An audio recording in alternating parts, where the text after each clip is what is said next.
If you want to continue to follow our adventure, click subscribe.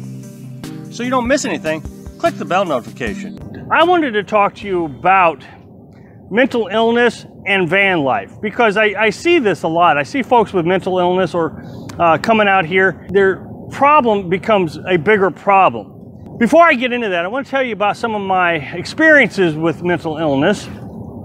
First of all, I worked in what's called a sheltered workshop in the state of Missouri. And they hired folks that had mental illness and mental disabilities. So I experienced a lot of different mental illnesses. I had to learn about them and understand them and how to deal with them on a daily basis. Carolyn suffers from severe social anxiety. There's a lot of things that will trigger her anxiety, not just social environments, but a lot of different environments. Mental illness is something that you cannot control. If you have a mental illness, it's just going to pop up. And there's triggers, and not necessarily logical triggers, that will make you have this flare-up of your mental illness.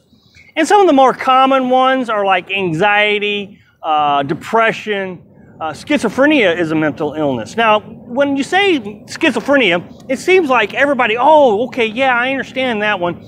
My presumption is because everybody saw a movie way back when called The Beautiful Mind.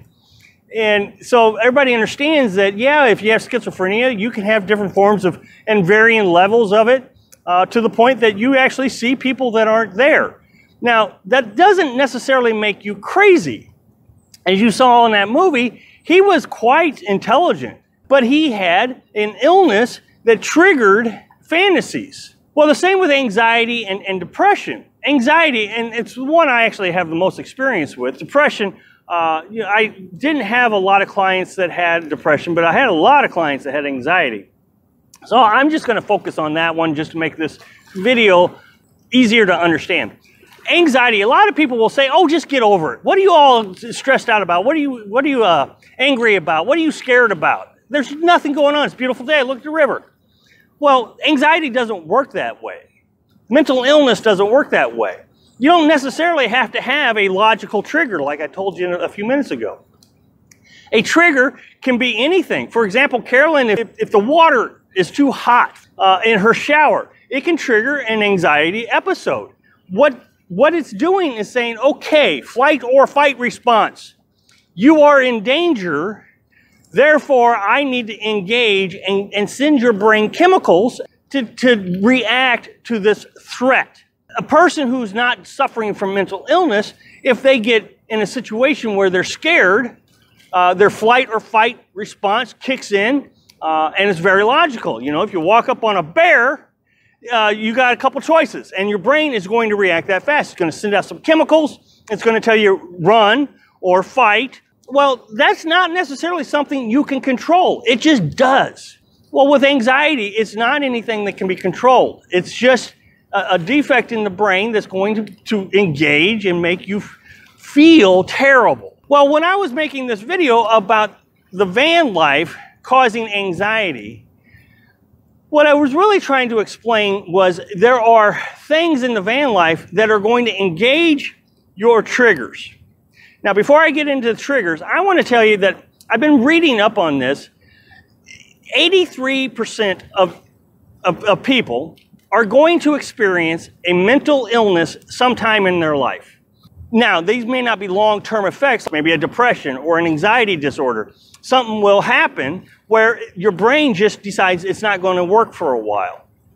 And they're actually starting to classify this as like someone who breaks a bone. You know, you're probably going to break a bone sometime in your life. They're actually saying this mental illness thing is going to happen more than people breaking their bones.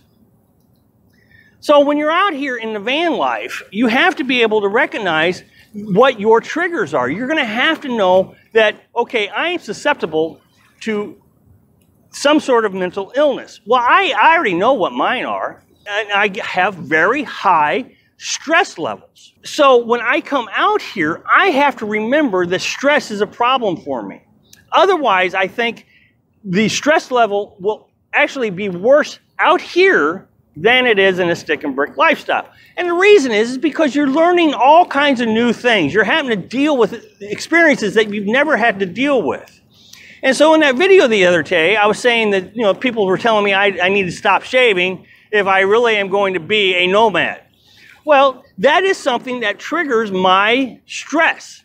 The face gets itchy, I don't feel clean, and I just kind of want to crawl out of my skin. I get aggravated, and my stress starts to build up. And I start to get claustrophobic, and I don't want to be where I'm at.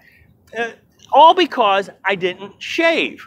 Or if I don't take a shower regularly, that smell starts to annoy me. I'm always sniffing myself.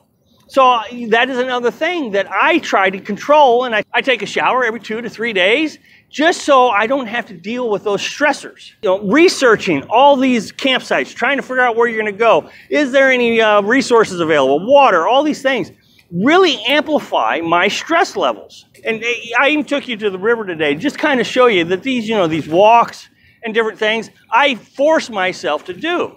For Carolyn, her anxiety kind of increases when we have bad weather. When it's raining all day and it's gloomy and a little chilly, she'll really start to get aggravated and coop herself up inside the camper because it's social anxiety. She doesn't want to be around anybody. She doesn't want to deal with anything, and she just lays around.